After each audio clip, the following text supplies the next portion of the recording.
छाड़ एत पावर तांकर कोड अच्छी शुणु गोटे आपसिक समाधान हम बोली आम सरकार आसला परठू आमर डिप्टी सीएम केवी सिंह को दायित्व दिखाई से भी मीटिंग दी थर नहीं सारे बहुत जल्दी आमिकेबल सेटलमेंट हम त्रिपाक्षिक आलोचना हम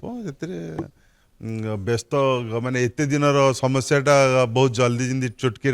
गला भाई कहते तो निश्चित भाव में बसिक आलोचना आमिकेबल सेटलमेंट हो जेहेतु खरा दिन आसुचे बाली बंध से ओडिशा पानी समस्या हम बोली महानदी बंचा आंदोलन करछे बाली बंध देखो आम सरकार मध्य यशस्वी मुख्यमंत्री मोहन चरण माझी तांकर मध्य प्रपोजाल अच्छी महानदी माने